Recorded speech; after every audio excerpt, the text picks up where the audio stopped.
Hey guys, how's it going? Hope you're doing well. My name is Crown, and today I'm going to read you some very interesting stories that I hope that you're gonna love. And now, without further ado, let's go!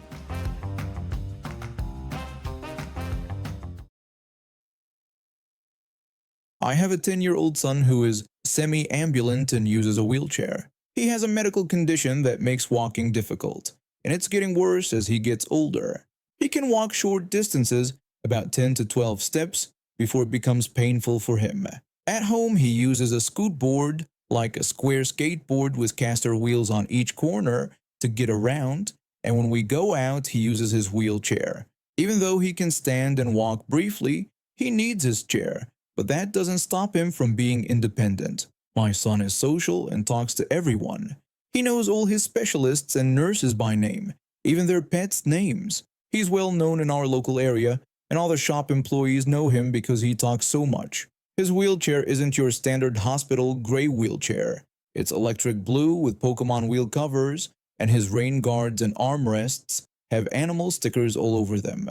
The armrests flip up for wheel access, making them look like wings behind his chair. It's personalized and unique, not a boring standard chair. Today we had our monthly pediatrician appointment.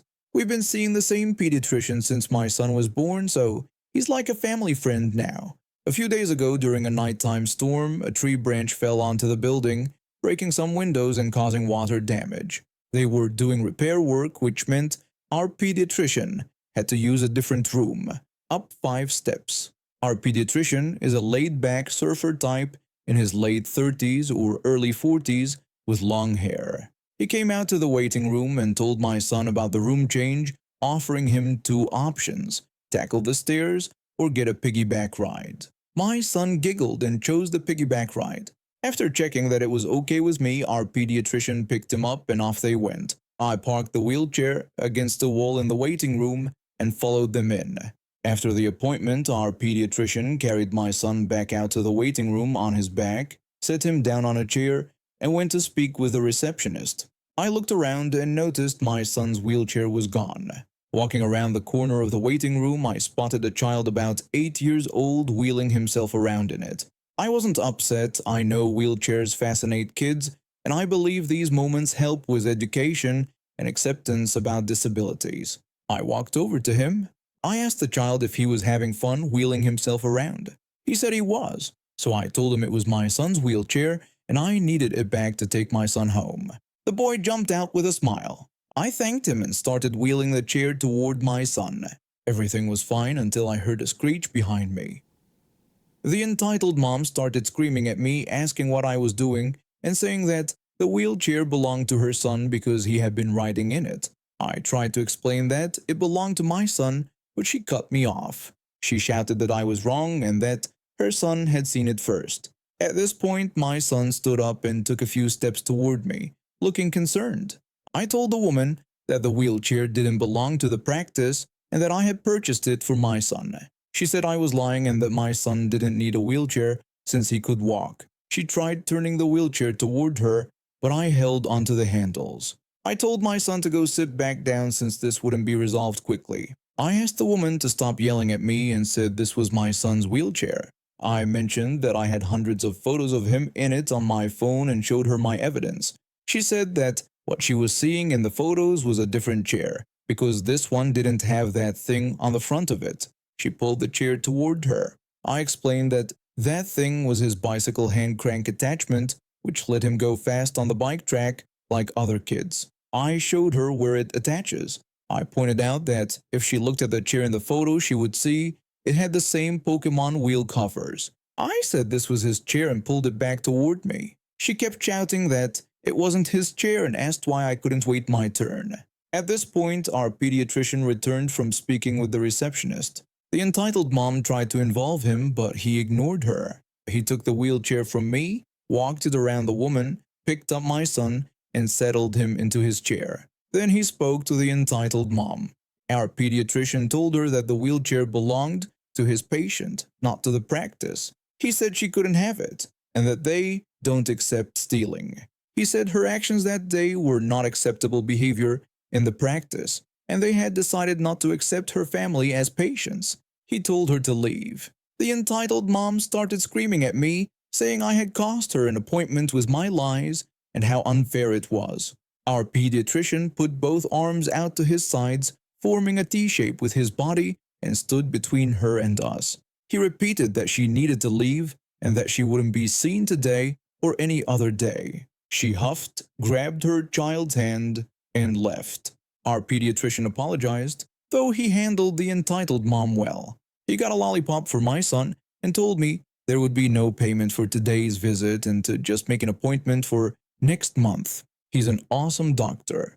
But that wasn't the end of our day with entitled people. We drove the 1 hour home to our town and stopped at the supermarket for groceries. My son likes zooming around the supermarket, getting items and bringing them back to me before speeding off for the next thing on the list. He knows all the staff and they talk to him, directing him to where he needs to find items. They chat with him about their pets because he loves animals. It's a social outing for him. I usually start at the front of the store and make my way through the aisles while my son gets random stuff. We were doing our usual routine, but he didn't come back for a while. I wasn't worried at first. The staff often take him to the bakery for broken biscuits or an extra donut. As I rounded the corner of the next aisle, I saw my son at the other end, standing while holding onto a shelf and another child sitting in his wheelchair. From his posture, I could tell my son was in pain. He was talking to the child, and another entitled mom was talking to my son, getting animated. I couldn't hear what they were saying from my end of the aisle, so I hurried up to them and took hold of my son from the shelf. He was crying. My son told me that the kid wouldn't get out of his chair and his mom wouldn't make him move. I turned to address the child. I asked the child if he could hop out of my son's chair. I told him my son was in pain and needed to get back into it. My son had started shaking and I knew he was in pain. His legs would soon give out, so I lowered him to the floor. The second entitled mom said her son was having a turn in the wheelchair. She said my bratty child hadn't even let her son go up and down the aisle more than once before wanting the chair back. She said her son had a sore ankle and she was going to tell the manager they needed the wheelchair more than we did.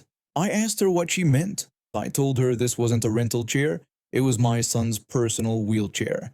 The entitled mom said I was being ridiculous. She said she saw that same chair being used by different kids all the time. I told her she probably sees the chair a lot because my son and I shop here often, but it was his personal wheelchair. She disagreed, saying the chair was in the store every time she visited with different children using it. I told her she was mistaken. I said this was my son's chair and I had photos to prove it. I opened my phone to find a picture of my son in his wheelchair without the flywheel attachment, hoping to avoid the same argument we had earlier. The entitled mom said nope and announced they were taking the wheelchair. She wheeled her son away. My son let out a wail from both pain and seeing his wheelchair being taken. I ran after her, grabbed the chair and shouted that she was not taking my son's wheelchair. My son's wail and my shouting brought employees out from the aisles, with a manager rushing over from the service desk area. The entitled mom spoke first. She told the manager that my son had used the chair long enough. She said her son had a sore ankle and needed the wheelchair more. She even suggested that the store should buy more rental wheelchairs for shoppers. I stepped back because I knew the manager would handle it, and I needed to check on my son, who was crying on the floor. I kept our wheelchair in sight while trying to reassure my son I wasn't far away. The manager looked between me and her with a bewildered expression and asked where my son was. When I pointed down the aisle and said he was on the floor, the manager looked horrified. He asked if they had tipped my son out of his wheelchair. I told him I didn't know exactly what happened, only that my son was standing and holding onto a shelf when I found him. The manager turned around and almost roared at the woman. He told the woman to get her son out of a disabled person's wheelchair so we could help my son off the floor. He said the wheelchair didn't belong to the store and that they don't provide rental wheelchairs. The child was trying to get out of the chair, but the entitled mom kept pushing him back down, saying he needed it. The child was upset and nearly crying. Meanwhile, 2 staff members had found my son and were sitting on the floor with him, holding his hand and wiping his tears. The manager was trying to stay professional, but was clearly shocked by this woman's behavior. Then an employee approached with 2 police officers who were on their break, getting food. When the entitled mom saw them, she looked relieved and started telling them her version of events. The policewoman quieted her and talked to the manager instead. The manager explained that my son and I were regular customers he knew personally, and this was my son's wheelchair. He described how the entitled mom claimed it was a store rental chair, mentioned my son was sitting on the floor in pain, and explained that the woman was preventing her child from getting out of the wheelchair. The male officer walked forward, looked down the aisle at my son, and nodded at his partner. The female officer told the entitled mom to get her child out of my son's chair immediately, or she would arrest her for theft. Her child tried again to get out of the chair, but she pushed him back in.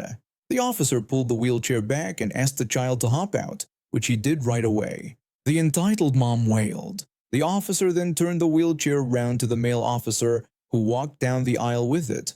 I don't know exactly what happened next because I was focused on getting my son back into his chair and calming him down. The assistant manager took us to the manager's office for some quiet. She got my son water so he could take pain medication, and in about 20 minutes, he was feeling better. My son told me what happened. He said he had stood up and walked 2 steps forward to get something from a higher shelf when the other child jumped into his wheelchair and asked if he could ride it up the aisle and back. My son said yes, thinking the kid would just go up and back quickly so he could sit down again. But the entitled mom wouldn't let that happen.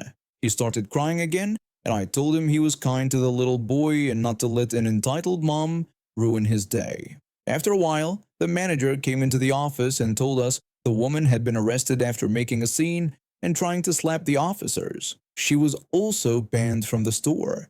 He said she had been causing trouble for a while, and they were glad to see her go. He apologized for what had happened. When we left his office, we found that our shopping was all bagged up and ready for us. They had taken my shopping list from the cart, finished my shopping, checked it out at no charge, and bagged everything up. When we got home, we discovered they had included extra treats for my son. Despite encountering 2 entitled people in one day, we were reminded that most people are kind and supportive. My son's pediatrician and the supermarket staff helped us, and that's what I want my son to remember from this experience. I'm a 59-year-old man living in a small subdivision in Ontario, Canada. My street is quiet with only 5 other houses besides mine. We're a tight-knit bunch who look out for each other, especially during our brutal Canadian winters. For years now, I've had this little routine. Right before I leave for my overnight shift around 8 to 9 p.m., I check the weather forecast. If snow or freezing rain is expected, I put my wife's windshield wipers up so they don't freeze to the glass overnight. Then I do a quick walk around the neighborhood and do the same for my neighbors' cars. Nothing fancy, just a small gesture that saves them from the frustration of dealing with frozen wipers in the morning when they're rushing to work or getting kids to school. My neighbors have always appreciated this small act of kindness. In fact, many of them started doing the same, and there have been plenty of mornings when I've come home from my shift to find that someone had put our wipers up because I'd forgotten or was running late. It's just what neighbors do, you know? We look out for each other. Last week, a young couple with 2 small children moved into the house at the end of our street. I'd only met them briefly when they first arrived. Just a quick hello and welcome to the neighborhood kind of thing. They seemed nice enough, but we hadn't really talked much beyond that initial introduction. 3 days ago, we had a major snowstorm in the forecast. The weather report was calling for almost 30 centimeters of snow overnight, with temperatures well below freezing. Perfect conditions for wipers to get frozen solid to windshields. As usual, I put my wife's wipers up before heading out for my shift. Then I made my rounds to the neighbors' houses. I hesitated when I got to the new family's home, wondering if I should bother since we barely knew each other. But I figured they probably weren't used to our winter routines yet, so they could use the help even more than my other neighbors. Their driveway had a large pickup truck parked in it. I quickly stepped onto their property and lifted the first wiper. As I was reaching for the second one, the front door flew open and the husband came walking out. The husband yelled at me, demanding to know what I was doing to his truck. His voice was so loud it echoed down the street. I nearly jumped out of my skin, not expecting such a reaction. I apologized for startling him and explained that I was just putting his windshield wipers up. I told him we were expecting a big snowstorm tonight, and this prevents them from freezing to the glass. I tried to keep my voice calm, but he wasn't having any of it. He shouted at me to get off his property and not to touch his stuff. Before I could explain further, his wife appeared in the doorway, wrapping her coat around herself against the cold. She asked what was going on, and her husband told her I was messing with her truck. She then questioned why I was touching their vehicle and who I thought I was. I introduced myself as their neighbor from down the street and explained I was just putting their wipers up because of the storm. I mentioned it was something we all do for each other around here. The husband responded that he didn't care what we all did around here. He emphasized it was his truck and no one should touch it without his permission. By this point, the commotion had attracted attention. My next-door neighbor came out of his house and walked over, asking if everything was okay. I explained it was just a misunderstanding and that I was putting up their wipers for the snow. My neighbor backed me up, telling them that I do this for everyone on the street and it saves us all a headache in the morning. Another neighbor joined us from across the street and confirmed that it was true. She explained that we all look out for each other that way, especially during big storms. But the new couple wasn't interested in our explanations. The wife said they don't need strangers touching their property. The husband added that where they come from, people mind their own business. I raised my hands in surrender and apologized for the misunderstanding. I told them I was just trying to help and promised it wouldn't happen again. The husband told me to make sure it doesn't.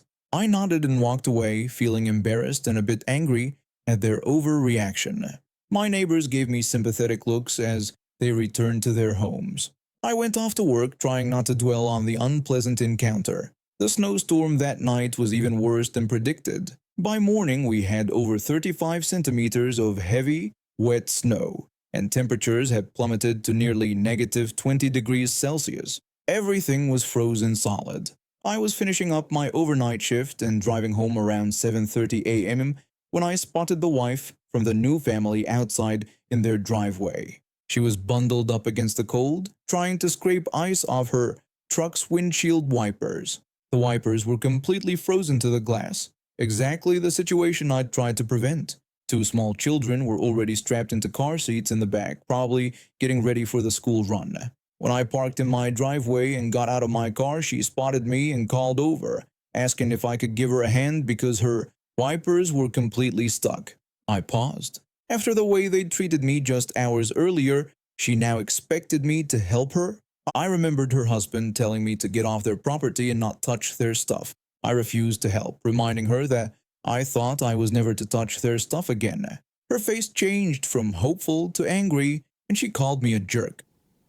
I replied that I was just following her husband's instructions and wished her a good day. I walked into my house without looking back. Through the window, I could see her struggling for another 10 minutes before finally getting the wipers free. Her children were going to be late for school, no doubt. My wife was in the kitchen making coffee when I came in. After I told her what happened, she frowned. She suggested that maybe I should have helped the neighbor anyway, since she was just trying to get her kids to school. I disagreed, explaining I was just doing what they told me to do, not touching their stuff. I reminded her they had made it clear they didn't want my help. My wife said sometimes it's better to be kind than right.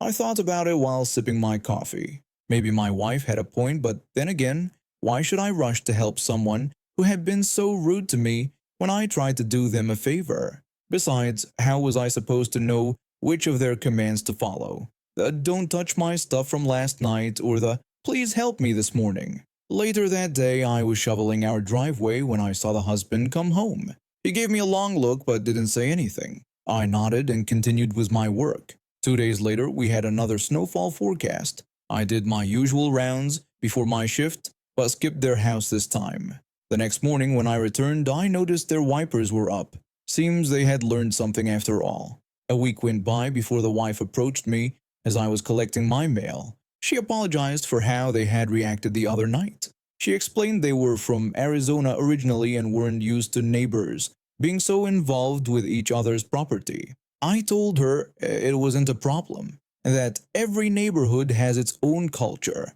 I added that they would get used to our Canadian ways eventually. She asked if we were good now, and I told her we were, but I suggested she let her husband know that neighborly help works both ways. Sometimes you need it, sometimes you give it. She nodded and walked away. The next big snowfall, I noticed their wipers were already up when I left for work, and a few days later when I forgot to put my own wipers up before a freezing rain, I came home to find them standing at attention.